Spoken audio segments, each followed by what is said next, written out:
The smell of grilled meat filled the warm summer air in the quiet suburban neighborhood of Oak Ridge. Laughter echoed between neatly trimmed hedges, kids ran barefoot across lawns, and the annual block barbecue was in full swing. It was supposed to be a peaceful gathering, a tradition, a day where everyone forgot their differences. But peace never lasts long when pride enters the room. At the far end of the yard, an elderly man stood alone near the grill. His name was Walter Hayes, 72 years old, a retired U.S. Army veteran, a man who once served overseas in silence and returned home hopping only for quiet years and respectful neighbors. He wore a simple collared shirt, slightly faded jeans, and held a plate he hadn't yet filled. He wasn't flashy, he wasn't loud, he didn't try to be noticed. But today he would be, because someone had already decided he didn't belong. Her name was Karen Mitchell, mid-40s, HOA board member, the kind of person who believed order mattered more than kindness. She ran the neighborhood like a small empire, rules, fines, warnings, complaints. Nothing escaped her attention. And Walter, he had unknowingly become her latest target. It started small. A complaint about his lawn not being uniform enough. Then another about his mailbox color being slightly off regulation shade. And then silence for a while. Until today. The barbecue was crowded when Corinne arrived, wearing a spotless white dress like she was attending a formal gala instead of a backyard cookout. Her smile was sharp, controlled, practiced. She scanned the yard until her eyes landed on Walter. And she walked straight toward him. At first, no one noticed. People were laughing, sipping drinks, flipping burgers. But something in Corinne's posture made a few heads slowly turn. She stopped right in front of Walter. "Excuse me," she said loudly enough for nearby conversations to fade. "You're not supposed to be using that grill station." Walter looked up calmly. "I've been using it for the past hour. Mark said it was fine." Corinne gave a tight smile. "Mark doesn't run this neighborhood. The HOA does." A few people nearby went quiet. Walter nodded slowly. "I'm just making food for the kids over there. They asked me to help."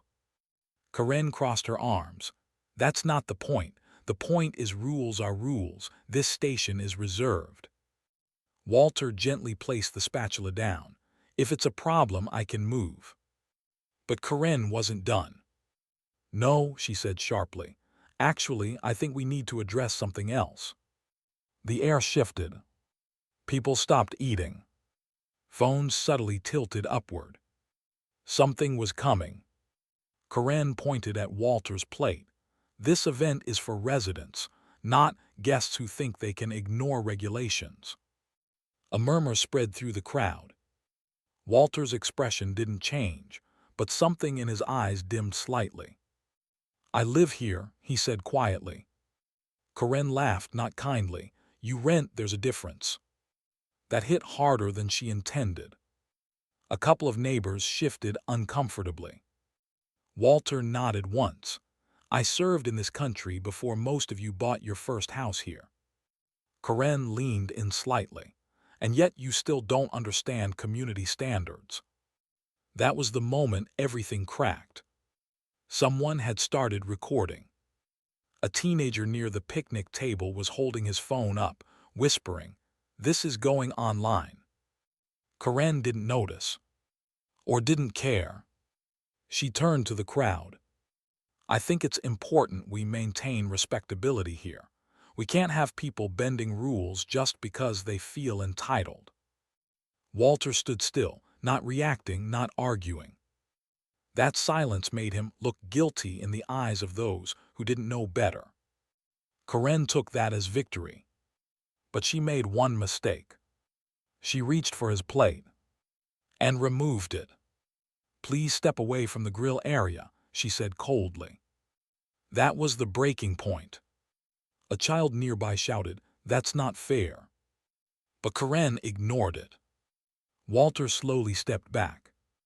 Not because he was defeated, but because he understood something others didn't yet see. This wasn't about a grill. It was about humiliation. And humiliation spreads faster than fire. Within 20 minutes, the video was already online.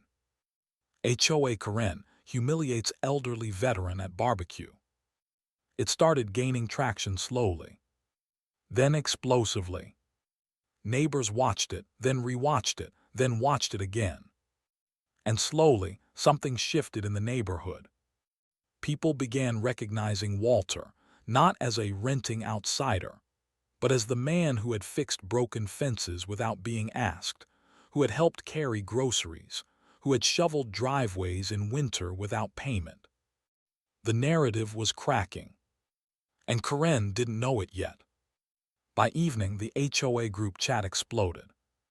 Messages poured in. This is disgusting. She had no right. He's a veteran, for God's sake. Why did no one stop her? But Karen defended herself. Rules are rules. Sentiment doesn't override policy. That message was the final spark. Because now it wasn't just a video. It was a war. The next morning, Walter didn't leave his house. But the neighborhood was already outside his door. Not in anger. In silence. One by one, people arrived. First was the teenager with the video. "I'm sorry I didn't say anything sooner," he said. Then came the family next door. "We didn't know they treated you like that." Then the elderly couple across the street. "We want to fix this."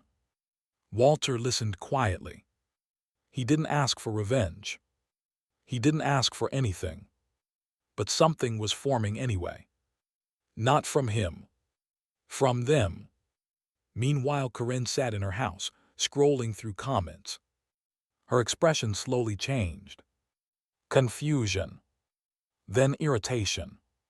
Then something closer to fear. Her HOA email inbox was flooded. Complaints, demands for resignation, threats of legal review. She slammed her laptop shut. "This is ridiculous," she muttered. "They're twisting everything." But outside her window, something unusual was happening. People were gathering. Not loudly. Not aggressively. Just together. Across the street, someone placed a small American flag on Walter's lawn. Then another. Then another. By afternoon, his yard was full of them. A silent message. And Karen finally understood. The neighborhood had chosen a side.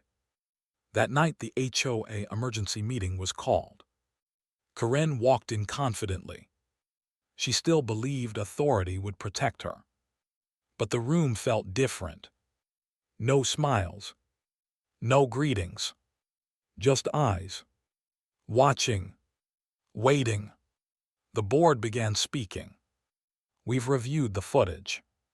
Karen interrupted. "It was taken out of context." "No," one member said. "It was." A pause. Then the decision came. Her position was suspended pending review. Her authority gone. For the first time, Karen looked around and realized she wasn't in control anymore. But the hidden twist was still coming. The next morning, a letter arrived at every household. Not from the HOA. From Walter. Short, simple. "I appreciate your support, but there's something you should know." Attached was a document. Military commendations. Service records. And one final page. A list of names. Soldiers he had once served with. Including one name that made the entire neighborhood go silent when they read it. Because that name belonged to Karen's late father. He had served under Walter. And according to the records, Walter had once saved his life in combat. Karen read it alone in her kitchen. Her hands shook. For the first time since the incident, there was no anger. Only realization. She hadn't humiliated a stranger. She had humiliated the man who saved her family. That evening she walked to Walter's house. No white dress. No authority. Just silence. She stood at his door for a long time before knocking. When he opened it, he didn't look surprised. "I didn't know," she said softly. Walter nodded. "That's usually the problem." Her voice broke slightly. "I'm sorry." A long pause. Then Walter spoke. "I don't need an apology from authority, Corinne. I need it from understanding." She nodded. For once, there was no defense. No rules. No HOA. Just two people standing in the space between pride and regret. The neighborhood never went back to how it was before. But it became something else. Kinder. More aware. More human. And the viral video. It stayed online. But its meaning changed. From humiliation to consequence. And from consequence to awakening.